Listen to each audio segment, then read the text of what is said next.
আসসালামু আলাইকুম বন্ধুরা, আলহামদুলিল্লাহ আমরা কিছুক্ষণের মধ্যেই পোস্তগোলা অফিসে পৌঁছে যাব। বন্ধুরা আমার, আজ শনিবার সকাল 10টা থেকে বিকেল 5টা পর্যন্ত আমরা পোস্তগোলা ব্রিজের ঢালে এনআরবিসি ব্যাংক ও ইসলামী ব্যাংকের লিফটের 5-এ আমাদের সাথে আপনারা দেখা সাক্ষাৎ করতে পারবেন। আজ শনিবার, আগামীকাল রবিবার আমরা থাকবো ইনশাল্লাহ রংপুরে সকাল 9টা থেকে বিকেল 3টা পর্যন্ত। রংপুর মেডিকেল মোড় জনতা ক্লিনিকের পাশেই আমাদের যে চেম্বার, সেখানে আগামীকাল রবিবার দেখা করতে পারবেন রংপুরে।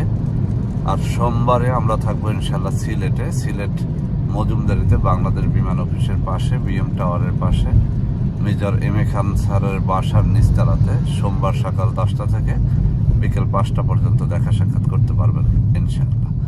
তো বন্ধুরা আমার, আজ যারা শনিবারে দেখা সাক্ষাৎ করবেন পোস্তগোলায় চলে আসুন, যারা রবিবারে দেখা সাক্ষাৎ করবেন তারা রংপুরে চলে আসুন এবং সোমবারে সিলেটে চলে আসুন। সবাই ভালো থাকবেন। আল্লাহ হাফেজ। আসসালামু আলাইকুম।